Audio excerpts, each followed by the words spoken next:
Halo pemirsa GPR TV dari Sabang sampai Merauke, dari Miangas hingga Pulau Rote. Kembali lagi bersama Bilgi Sabila dalam Kominfo Newsroom. Halo pemirsa GPR TV dari Sabang sampai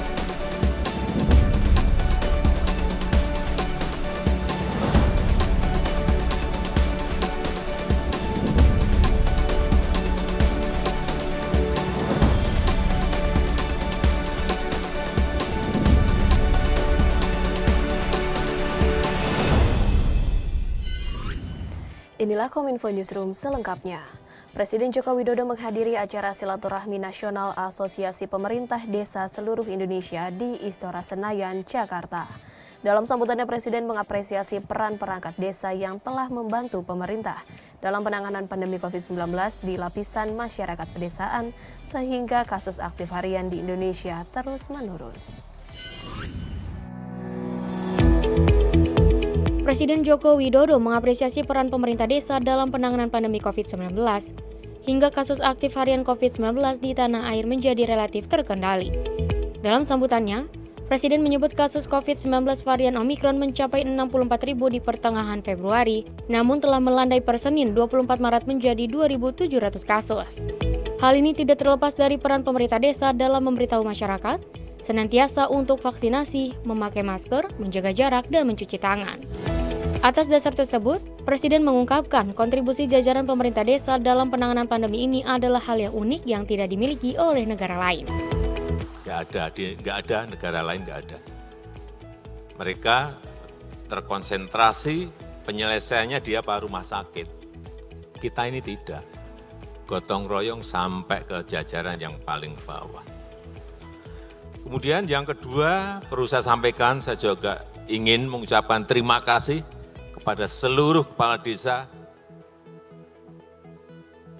di mana sampai hari ini yang telah diberikan suntikan yang telah diberikan kepada masyarakat, totalnya itu sudah 374 juta vaksin yang telah disuntikkan pada masyarakat. Itu juga berkat Bapak Ibu semuanya dalam mengajak masyarakat untuk ikut divaksin.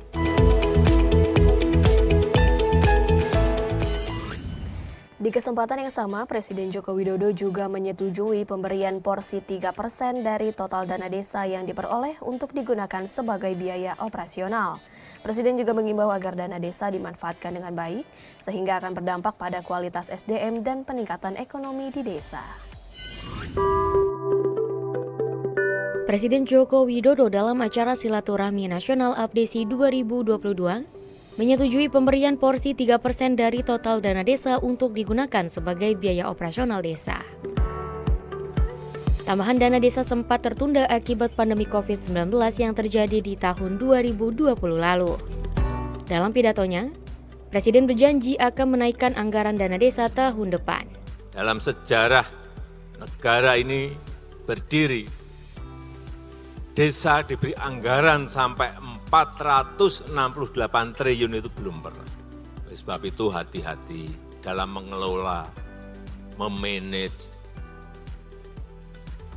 duit yang sangat besar sekali ini. Sejak 2015 hingga tahun 2022, pemerintah telah menyalurkan 468 triliun rupiah dana desa untuk dimanfaatkan berbagai pembangunan di desa seperti jalan desa, embung, saluran irigasi, jembatan, dan berbagai infrastruktur lainnya. Presiden juga menyebut penggunaan dana desa yang baik akan berdampak pada kualitas SDM dan peningkatan ekonomi di desa.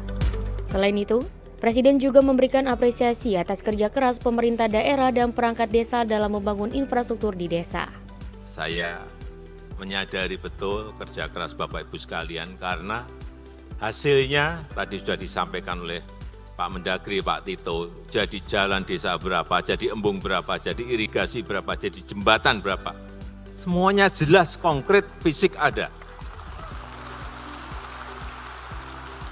Ini akan menjadi penopang pertumbuhan ekonomi di desa maupun nanti diagregatkan menjadi pertumbuhan ekonomi nasional. Sampai dengan tahun 2022, pemerintah telah menyalurkan dana desa sebesar Rp468 triliun yang dimanfaatkan untuk berbagai pembangunan di desa.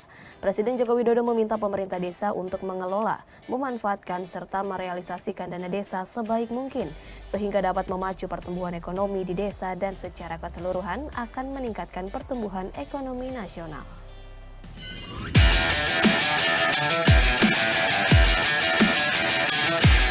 Dana desa merupakan program pemerintah yang bertujuan untuk membiayai penyelenggaraan pemerintahan desa agar meningkatkan kesejahteraan masyarakat. Dalam acara peresmian pembukaan Silaturahmi Nasional Asosiasi Pemerintah Desa Seluruh Indonesia tahun 2022, Menteri Dalam Negeri Tito Karnavian melaporkan bahwa sejak tahun 2015 hingga 2021, total dana desa yang telah dialokasikan mencapai lebih kurang Rp400,65 triliun.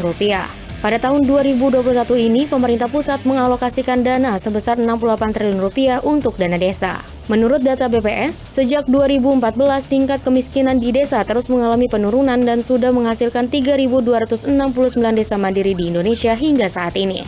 Selain itu, Mendagri juga menyampaikan, dengan pengelolaan dana desa yang baik, sudah banyak terbangun infrastruktur seperti jalan, jembatan, pasar desa, BUMDes, fasilitas kesehatan, dan fasilitas pendukung lainnya. Melihat realisasi tersebut, Presiden Joko Widodo mengapresiasi kinerja Kades seluruh Indonesia yang telah serius dalam pengelolaan dana desa. Presiden juga meminta agar kedepannya pengelolaan dana desa lebih ditingkatkan untuk memacu pertumbuhan ekonomi desa sehingga meningkatkan pertumbuhan ekonomi nasional. Tadi yang terakhir yang disampaikan mengenai Bapak Pembangunan Desa. Yang layak itu Bapak Ibu semuanya, bukan saya.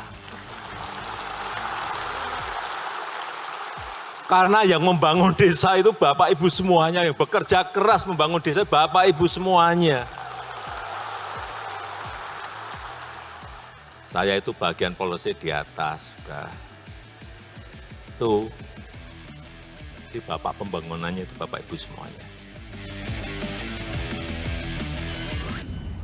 Kepala Badan Otorita IKN, Bambang Susantono, terus mengkonsolidasikan persiapan pembangunan ibu kota negara guna menciptakan kesesuaian dan konsistensi dalam pembangunan IKN. Hal itu disampaikan Kepala IKN saat menemui Presiden dan beberapa menteri di Istana Negara. Kepala Badan Otorita IKN Nusantara Bambang Susantono mengatakan, terdapat 3 aspek yang harus dipenuhi pemerintah dalam mempersiapkan pembangunan IKN. Hal itu disampaikan Bambang Susantono kepada Presiden Joko Widodo di Istana Merdeka pada Selasa 29 Maret lalu. 3 aspek penting pembangunan IKN meliputi aspek perencanaan, pelaksanaan, hingga regulasi. Berkaitan dengan regulasi, Bambang Susantono menyebut saat ini pemerintah sedang menyelesaikan 4 rencana Perpres dan 2 peraturan pemerintah. Sementara itu dalam hal perencanaan, Bambang mengatakan telah melakukan konsolidasi dengan kementerian dan lembaga terkait untuk mempersiapkan rencana makro hingga mikro agar ada kesesuaian dan konsistensi pembangunan IKN. Terakhir dari sisi pelaksanaan, Bambang menuturkan saat ini pemerintah sedang melakukan sejumlah persiapan agar pembangunan IKN mengedepankan pembangunan ramah lingkungan. Bambang juga menegaskan perlunya peran, kerjasama, dan kontribusi berbagai elemen masyarakat dalam pembangunan IKN. Pada intinya kami berdua melaksanakan 4K, konsolidasi dari perencanaan, pelaksanaan, dan juga regulasi, kemudian koordinasi dengan berbagai kementerian dan lembaga, kemudian juga komunikasi, dan satu lagi kolaborasi. Kolaborasi ini dengan berbagai elemen masyarakat juga. Sementara itu pemirsa, Kementerian PUPR dan Kemenku menghibahkan infrastruktur senilai Rp222 triliun kepada Pemda, yayasan dan perguruan tinggi serta alih status penggunaan BUMN kepada kementerian dan juga lembaga. Penyerahan ini merupakan langkah dari amanah tata kelola APBN dan pengelola BUMN sesuai dengan Undang-Undang Nomor 1 Tahun 2004. Barang milik negara yang tercatat pada kementerian lembaga berasal dari APBN. Kemenku selaku pengelola BUMN dan Kemen PUPR sebagai pengguna BUMN saling bersinergi dalam mengoptimalisasikan manfaat aset negara pada APBN. Melalui mekanisme hibah BUMN untuk mendukung percepatan pemerataan pembangunan infrastruktur dan meningkatkan kesejahteraan masyarakat. Kemen PUPR bersama Kemenku melakukan serah terima hibah BUMN kepada Pemda, yayasan, dan perguruan tinggi, serta alih status penggunaan BUMN kepada kementerian lembaga pada Selasa 29 Maret 2022 di Auditorium Kemen PUPR Jakarta. Kegiatan ini merupakan upaya percepatan penyerahan infrastruktur yang telah dibangun oleh Kemen PUPR yang didanai oleh APBN. Untuk selanjutnya dapat dimanfaatkan seluas-luasnya untuk pelayanan bagi masyarakat, di mana merupakan bagian dari amanah tata kelola APBN dan pengelolaan BUMN yang disesuaikan dengan Undang-Undang Nomor 1 Tahun 2004 tentang Perbendaharaan Negara. Nilai BUMN yang diserah terimakan sebesar 222,558 triliun tersebut merupakan BUMN yang telah selesai dibangun oleh Direktorat Jenderal Bina Marga sebesar 220,65 triliun atau 99,13%. Ditjen Cipta Karya telah membangun 0,38% atau senilai 0,85 triliun dan Ditjen Perumahan membangun 0,49% diantaranya atau 1,08 triliun.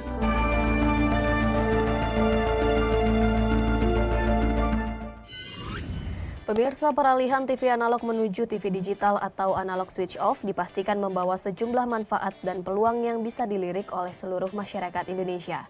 Informasi selengkapnya sesaat lagi, tetaplah bersama kami.